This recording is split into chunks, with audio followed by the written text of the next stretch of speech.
کسی نے علامہ اقبال سے کہا تھا حضور کی محبت کیسے پیدا ہوتی ہے، تو اقبال کہنے لگے درود زیادہ پڑھا کرو، سیرت زیادہ پڑھا کرو، سنا کرو۔ اور تیسرے لفظ اقبال کے حالات میں موجود ہے، کہنے لگے محفل میلاد کھل کے کیا کرو، رسول اللہ کا پیار پیدا ہو۔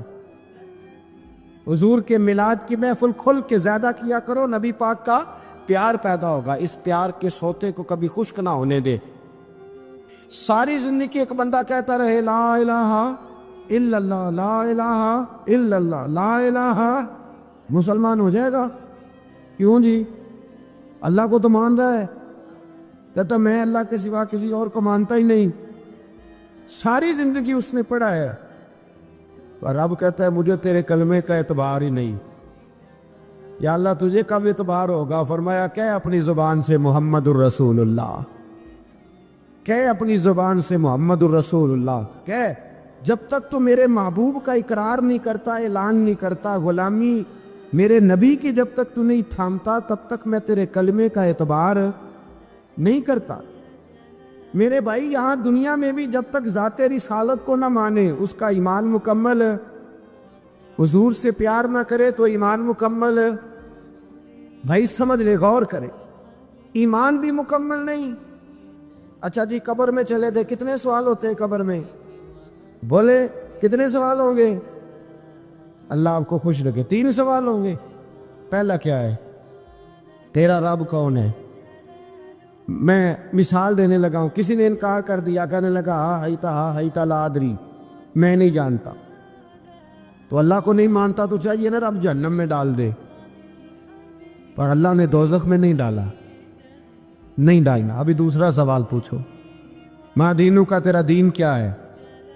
ہا ہیتا لا ادری، کافر ہے، منافق ہے، فاسق ہے، کہتا ہائے افسوس میں نہیں جانتا۔ چاہیے تھا نا دین نہیں جانتا دوزخ میں ڈالا جائے، لیکن اللہ ابھی دوزخ میں، ابھی جہنم کا گڑھا نہیں بنی۔ فرمایا تیسرا سوال پوچھو، حضور کا چہرہ دکھایا، ما کنتا تقول فی حق ھذا الرجل، ان کے بارے میں کیا کہتا تھا؟ اس نے کہا میں نہیں جانتا۔ اللہ نے فرمایا تو میرے نبی کو نہیں جانتا، پکڑو اس کو جہنم میں داخل کر دو۔ نہ اپنی ذات کے انکار پر دوزخ میں بھیجا، نہ دین کے انکار پر، کہا میرے مصطفیٰ کو نہیں مانتا، ڈالو اس کو جہنم کے اندر۔ تمام کتب حدیث، تمام بخاری سے لے کر طبرانی تک، تمام کتب حدیث میں اسی رنگ میں روایت ملے گی۔ قبر میں بندہ گیا، مومن ہے، مسلمان ہے، نمازی ہے، 10 حج کیے، 15 عمرے کیے، زکاتیں، صدقات، خیرات، عبادات، نفل، نماز، داڑھی، حج، عمرہ، بڑا کچھ۔ ہاں بھائی من ربو کا، اس نے کہا ربی اللہ، اللہ میرا۔ اس کو جنت کوئی نہیں ملی، ابھی جنت کی کھڑکی۔ دوسرا سوال پوچھو، ما دینو کا، تیرا دین کیا ہے؟ دینی الاسلام، میں اسلام کو مانتا ہوں، جنت مل گئی۔ پورے کے پورے دین کو مان رہا ہے، نماز کو مان رہا ہے، حج کو مان رہا ہے، زکوٰۃ کو مان رہا ہے، عبادات کو مان رہا ہے، ہر چیز کو مان رہا ہے، لیکن جنت ملی۔ فرمایا تیسرا سوال پوچھو، حضور کا جلوہ بددہا دکھایا۔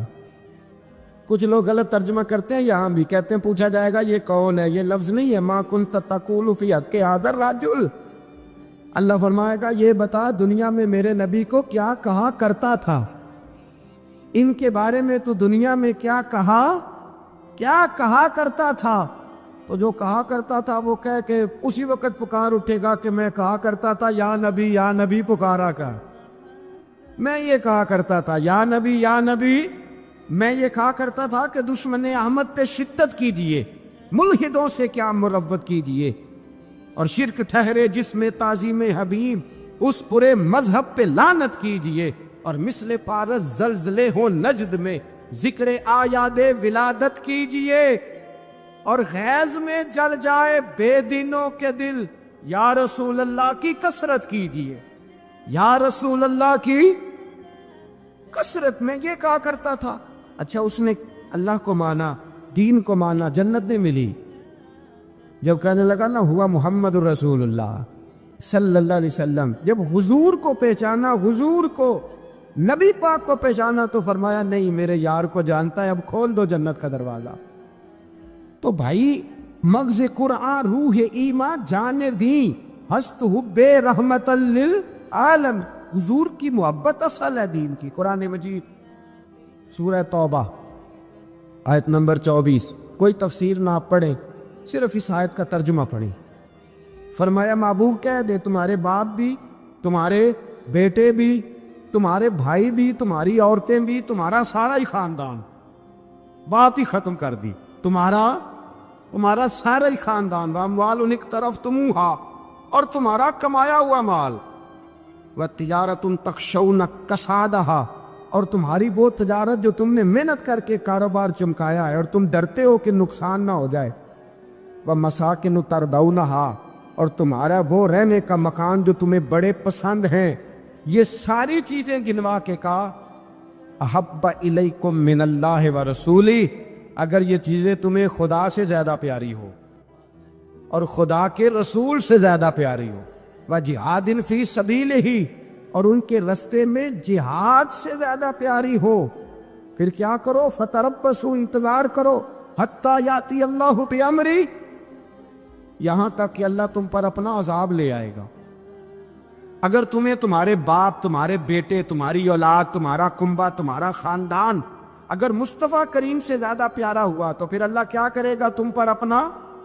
اللہ عذاب نازل کرے گا تم پر، اگر یہ چیزیں تمہیں خود رسول پاک نے بیان کیا۔ اور لفظ انداز دیکھیے حدیث پاک کا، لا یؤمن احدکم حتی اکون احب الیہ من والدہ وولدہ، تم میں سے کوئی اس وقت تک مومن ہی نہیں ہو سکتا جب تک میں اسے اس کے ماں باپ اور اس کی اولاد والناس اجمعین، اور بات ہی ختم کر دی، فرمایا جب تک سب لوگوں سے بڑھ کر مجھ سے پیار نہ کرے اتنی دیر تک مومن ہو سکتا۔ حضرت عمر حضور کی بارگاہ میں آئے، عام آدمی نہیں، جناب فاروق اعظم، نبی پاک صلی اللہ تعالی علیہ وسلم کی یہ حدیث سنی تو حاضر خدمت ہوئے، کہنے لگے یا رسول اللہ صلی اللہ علیہ وسلم، میں ہر چیز سے بڑھ کر آپ سے پیار کرتا ہوں، اور میں خالی نعرے لگانے والا نہیں، میں گھر سے تجربہ کر کے آیا ہوں، میں نے اولاد سامنے رکھی ہے، پھر آپ کا پیار سامنے رکھا ہے۔ حضور مجھے اولاد نہیں زیادہ پیاری، آپ زیادہ پیارے ہیں۔ اولاد زیادہ پیاری نہیں، ہم نے بھی کبھی سامنے رکھی ہے، اولاد اور حضور کا پیار ہے۔ جی میں حدیث پاک بیان کر رہا تھا تو روک گیا ہوں اچانک ہی، رکھی ہے کبھی سامنے؟ جی اگر رکھی ہوتی نا تو بیٹے کو پہلے بٹھا کے اس کو کہتے بیٹے پہلے قرآن سیکھ، پہلے حضور کا فرمان سیکھ۔ بیٹا جیسے ہی بڑا ہوتا کمپلیں داڑھی کی نکلتی، اگر حضور سے پیار ہوتا تو اماں اسے کہتی بیٹا داڑھی نہ مڈانا، یہ مصطفیٰ کا طریقہ ہے۔ اگر نبی پاک سے محبت ہوتی نا میرے بھائی، اگر کامل پیار ہوتا تو ابا جی نصیحت کرتے کہ بیٹا خبردار داڑھی چھوٹی بھی نہ کرانا، یہ رسول اللہ کی سنت ہے۔ لیکن ہم نے ابھی اس چیز کو سامنے ابھی لا رہی ہے، ابھی خالی میلاد میں ہی محبت کرتے ہیں، ابھی خالی معراج شریف والے دن ہی پیار کرتے ہیں، ابھی اس کے اثر رنگ تک نہیں آئے۔ سنیے اور غور کیجیے، حضرت عمر عرض کرنے لگے یا رسول اللہ صلی اللہ علیہ وسلم، میں نے اولاد سامنے بٹھائی ہے، پھر آپ کا چہرہ سامنے لایا ہوں، حضور مجھے اولاد نہیں پیاری، آپ ہی زیادہ پیارے۔ پھر عرض کی حضور میں نے کل کمائی، کل جمع پونجی لا کے اپنے سامنے رکھی ہے، مجھے مال پیارا نہیں، آپ زیادہ پیارے۔ یا رسول اللہ صلی اللہ علیہ وسلم، میں نے ماں باپ کے چہرے سامنے رکھے ہیں، بہن بھائیوں کو رکھا ہے، رشتہ داروں کو رکھا ہے، دوستوں یاروں کو رکھا ہے، مجھے وہ نہیں پیارے، آپ پیارے۔ اور حضور پھر میں نے اپنا علاقہ اور قبیلہ بھی سامنے رکھا ہے، حضور مجھے وطن سے پیار نہیں، آپ سے پیار ہے۔ اور محبوبہ حد ہو گئی، میں نے اپنی عزت بھی سامنے رکھی ہے، عزت بھی، لیکن محبوبہ مجھے عزت نہیں پیاری، آپ زیادہ پیارے ہیں۔ حق پسند لوگ تھے، سچی بات کرنے والے۔ حضرت عمر کہنے لگے یا رسول اللہ صلی اللہ علیہ وسلم، پھر میں نے اپنے نفس کو، اپنی جان کو، اپنی روح کو سامنے رکھا ہے، مجھے لگتا ہے کہ جان مجھے زیادہ پیاری ہے، یہ نہیں کہا کہ زیادہ پیاری ہے، مجھے سمجھ رہے ہیں بات کو، مجھے لگتا ہے کہ جان مجھے آپ سے۔ میرے رسول پاک نے دست مبارک اٹھایا اور جناب عمر کے سینے پہ مارا، فرمایا عمر جا، ابھی تو تیرا ایمان ہی مکمل نہیں ہوا، اگر تو اپنی جان سے بڑھ کر مجھ سے پیار نہیں کرتا تو تیرا ایمان مکمل ہے، تیرا ایمان مکمل ہے، تیرا ایمان مکمل حضرت عمر کہتے حضور کا ہاتھ لگا تو میں نے اعلان کیا، میں نے کہا محبوبہ تیرے دست مبارک نے خیر کر دی ہے، حضور اب مجھے آپ جان سے بھی زیادہ پیارے ہو گئے، آپ اشارہ کریں میں جان قربان کرنے کو بھی تیار ہوں۔ آپ مجھے اصل میں نا ٹی وی پہ بیٹھتا ہے ایک اینکر بیچارہ جو 3 لاکھ روپیہ تنخواہ لیتا ہے یا 6 لاکھ، اس نے حق حلال کرنی ہوتی ہے اپنی کمائی، ٹی وی پہ بیٹھا ہے بیچارہ، نہ اس کو دین کے حروف ابجد کا پتہ ہے، وہ ٹی وی پہ بیٹھا ہے، اب جس پارٹی سے پیسے لیتا ہے اس کا وہ نمک خاری کا حق ادا کرتا ہے۔ کہتے جی حضور نے اپنے دشمن کو معاف کیا ہے، مولوی سخت بات کرتے ہیں، حضور نے اپنے دشمن کو، آپ کسی پارٹی کے لیڈر کے خلاف دوسری پارٹی کا بیان کبھی سنیں، اس لیڈر سے پیار کرنے والے اتنی لمبی زبانیں کھول کے ٹی وی پہ آ جاتے ہیں، اور وہ لفظ جو میڈیا پر اور اسمبلی میں ویسے ہی قانون کا حصہ نہیں وہ بھی بول دیے جاتے ہیں۔ لوگ ان معاملات میں بھی حمایت کرتے ہیں اپنے لیڈروں کی جن میں حمایت بنتی ان میں بھی، اور ذات رسالت کی بات آتی ہے تو کہتے ہیں نہیں حضور نے معاف کیا ہے، مولوی جذباتی ہوتا ہے، یہ ایسے تو نہیں نہ ہوتا، تجھے اصل میں پتہ نہیں، تو پیار کرتا ہے ڈالر سے، تو پیار کرتا ہے شہرت سے، اور جو پیار کرتے ہیں نا مدینے کے ٹکڑوں سے، جو کھاتے ہیں نا رسول اللہ کے نام کا صدقہ، جو حضور کے نام کا، امیر ملت پیر جماعت علی شاہ صاحب محدث علی پوری رحمت اللہ علیہ فرماتے پاکستان بن رہا تھا تو اس وقت تو یہی بتایا گیا تھا نا کہ پاکستان کا مطلب کیا، پاکستان کا مطلب کیا، لا الہ الا اللہ، کہتے یہ بتایا گیا تھا۔ ہم پاکستان کے حق میں تقریریں کرتے تھے، اور ہندو پنڈت جو ہوتے تھے نا وہ اسلام کے خلاف معاذ اللہ اور پاکستان کے خلاف تقریریں کرتے تھے، جلسے ہوتے تھے۔ پیر جماعت علی شاہ صاحب کہتے ہیں ایک جگہ ہندوؤں کا جلسہ تھا تو ایک پنڈت تقریر کر رہا تھا، اب سارے ہندو تھے، مسلمان تھا ہی کوئی نہیں، سب ہندو بیٹھے تھے اور وہ سن رہے تھے، تو معاذ اللہ اس نے تقریر کرتے کرتے نا حضور کی ذات اقدس کے بارے میں کوئی جملہ کہہ دیا، کوئی نازیبہ بات کہہ دی، اور کوئی نہیں تھا، وہ ایک ملنگ تھا، وہ پیچھے بیٹھ کے، جو دوری ڈنڈا نہیں ہوتا جن کے ہاتھ میں، اور ڈنڈا بھی کئی رنگوں کا ہوتا ہے ان کا، وہ اس نے پکڑا ہوا تھا اور وہ پتہ نہیں کیا اس میں پیس رہا تھا۔ امیر ملت فرماتے اس کے کان میں سپیکر کی آواز گئی کہ حضور کے بارے میں بات کر دی، اس نے ڈنڈا پکڑا، ملانگس آدمی تھا، پیچھے سے نکلا، کسی نے روکا بھی نہیں، اسٹیج پہ چڑھا سیدھا اور 2-4 ڈنڈے زور زور سے پنڈت کے سر پہ دے مارے، پنڈت مر گیا، پرچہ ہو گیا، مقدمہ ہو گیا، جیل ہو گئی۔ امیر ملت کہتے ہیں میں جیل میں ملنے گیا، میں جیل میں دیکھے بندہ ان پڑھ تھا، بات بڑی پڑی کر گیا۔ امیر ملت فرماتے ہیں بندہ سادہ تھا پر بات بڑی حسین کر گیا، بندہ بالکل بے عمل تھا پر بات ایمان کی کر گیا۔ آپ فرماتے ہیں میں جیل میں ملنے گیا تو میں نے کہا سائیں نہ تو نماز پڑھے نہ روزہ رکھے نہ تو مسجد آئے، تو عبادات کی طرف توجہ نہیں کرتا اور تو نے اتنا بڑا کام کر دیا ہے، ہندو مار دیا ہے۔ تو پیر صاحب کہتے ہیں میری طرف دیکھ کے نا پنجابی میں بولا، کہنے لگا پیر جی مینوں دے سیدھے لفظ بھی کوئی نہیں ہوندے، مینوں کی پتا جے سیدھے لفظ بھی کوئی، مینوں نہیں پتا میرا درجہ کی ہے۔ پیر صاحب میں نماز نہیں پڑھدا میری غلطی ہے، روزہ نہیں رکھدا ہے میری غلطی ہے، میں عبادت نہیں کردا میری غلطی ہے، پر پیر صاحب یہ تو نہیں نہ ہو سکتا کہ میرے سامنے کوئی میری اچھی تے سچی سرکار دی بے ادبی کر کے لنگ جائے۔ لفظ بڑے کمال کہہ گیا، کہنے لگا پیر صاحب میں گناہگار ہوں پر اپنے نبی کا غدار نہیں ہوں، گناہگار ضرور ہوں پر میں غدار نہیں کہ میرے سامنے کو رسول اللہ کے بارے میں آ کے پوچھ لیتے ہیں لوگ مسئلہ، کہتے ہیں ایک مولوی ملا تھا کہہ رہا تھا حضور کو علم غیب نہیں، میں نے کہا تینوں ملیا سی مینوں ملتا دسنا سی، میں انہوں تجھے ملا تھا نا اور تو نے سن لی بات، کیسے سن لی، کیسے تیرے دل میں خیال آیا؟ وہ تیرے سامنے تیرے مصطفیٰ کے علم کی توہین کر گیا، وہ تیرے سامنے رسول اللہ کے اختیار کی توہین کر گیا، وہ تیرے سامنے بیٹھ کر نبی پاک کے صحابی کی بے ادبی کر گیا، حضور کی اہل بیت کی بے ادبی کر گیا، اور تو سنتا رہا، یہ ہو کیسے گیا؟ سنو میرے اعلیٰ حضرت فرماتے ہیں میرے باپ کو کوئی گالی نکالے میں سن لوں گا، میرے بڑوں کو کوئی برا بلا کہے میں سن لوں گا، لیکن اگر میرے مصطفیٰ کے بارے میں بات کرے گا تو زبان پکڑ کے کھینچ لوں گا۔ حضرت انس بن مالک رضی اللہ تعالیٰ عنہ ارشاد فرماتے ہیں کہ نبی پاک علیہ السلام کے جب ایام وصال قریب آئے نا تو حضور مسجد میں آنا جانا کم فرما دیا تھا، کئی دن حضور تشریف نہیں لاتے تھے، تبھی علالت کے باعث۔ یہ بھی اللہ تعالیٰ کی قدرت کاملہ ہے۔ فرماتے ایک دن نا پیر شریف کا دن تھا اور فجر کی جماعت تھی، اور جناب ابو بکر صدیق نماز پڑھا رہے تھے۔ اچانک نا حضور کا دل کیا غلاموں کو دیکھنے کو، تو حضور نے نا حضرت عائشہ صدیقہ کے مکان کے حجرے کا پردہ سرکا کے نا تو غلاموں کو دیکھا۔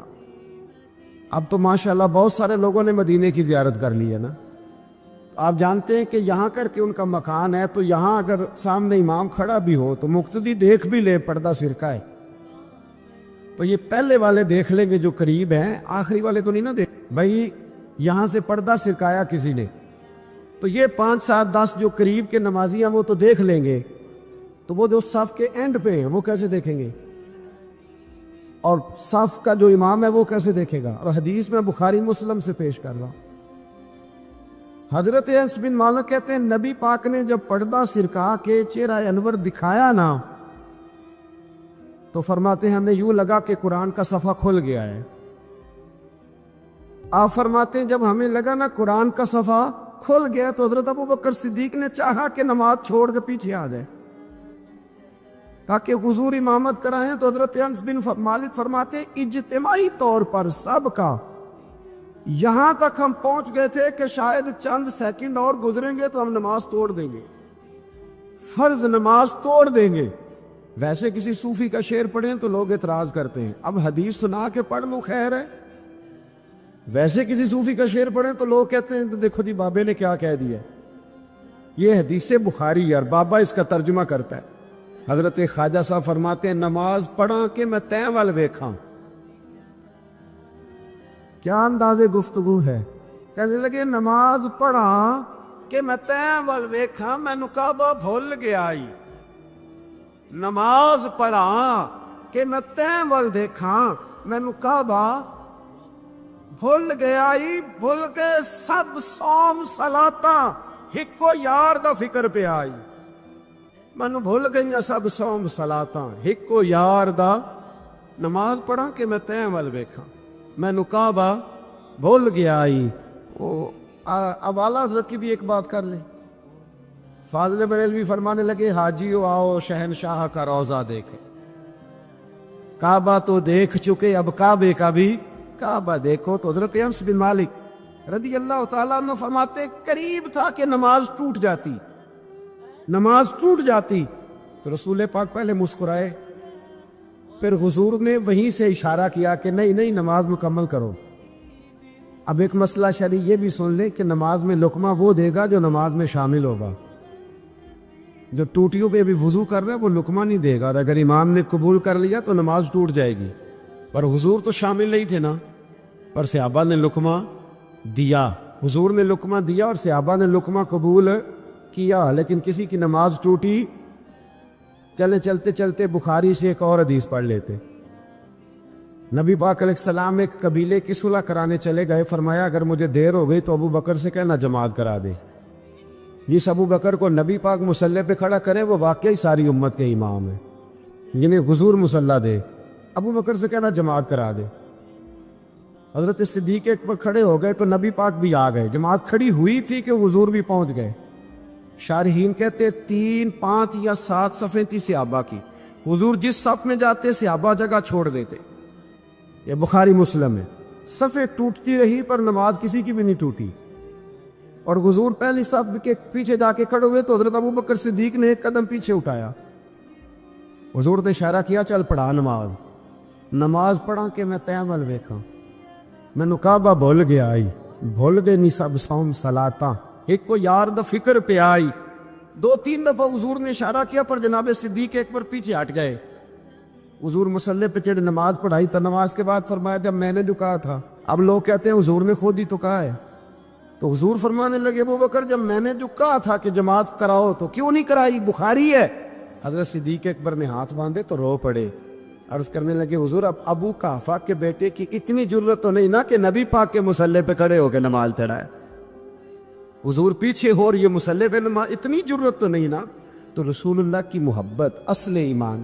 یہ جو محبت ہوتی ہے نا، یہ شوق پیدا کرتی ہے، محبت وارفتگی لاتی ہے، محبت جینے کا طریقہ بتاتی ہے. آپ کا نا دل کرے حضور کا ذکر کرنے، اور جب آپ نبی کریم علیہ السلام کا نام لے تو پتہ چلے کسی خاص الخاص کا ذکر کیا جا رہا ہے.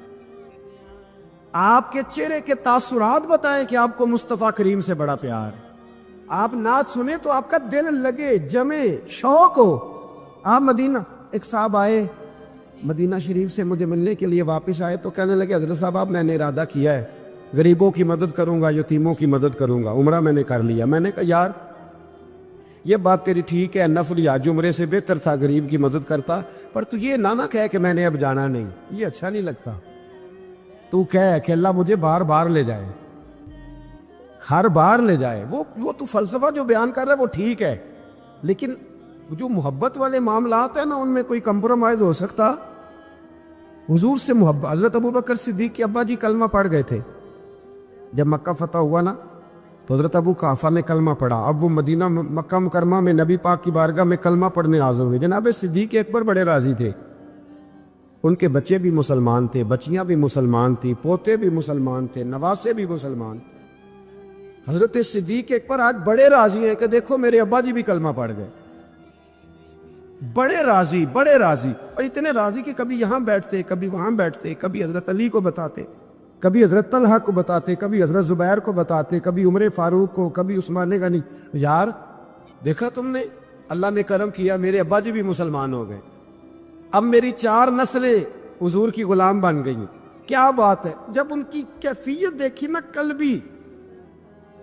قلبی کیفیت، تو نبی کریم صلی اللہ علیہ وسلم نے کہا ابو بکر تمہیں مبارک ہو، ہمارے والد بھی مسلمان ہو گئے. جب کہا نا مبارک ہو تو صدیق اکبر رو پڑے، اٹھ کے حضور کے قریب گئے، نبی پاک کا دست مبارک پکڑ کے چوم لیا، عرض کرنے لگے یا رسول اللہ مجھے اللہ کی عزت کی قسم، میرا باپ مسلمان ہوا ہے، میرے کلیجے میں پھول کھل رہے ہیں، دل ٹھنڈا ہو گیا ہے، لیکن حضور میں قسم اٹھا کے کہتا ہوں اگر آپ کے چچاؤں میں سے کوئی کلمہ پڑھ لیتا نا تو مجھے اپنے باپ کے کلمہ پڑھنے سے زیادہ خوشی ہونی. اگر آپ کے چچا میں سے کوئی نہیں، سمجھ آئیے آپ کو میری بات، اگر ان میں سے کوئی ابو لہب، ابو سفیان، ابو طالب اور ان سب میں سے کوئی شخص کلمہ پڑھتا، آج مسلمان ہوتا، تو مجھے زیادہ خوشی ہوتی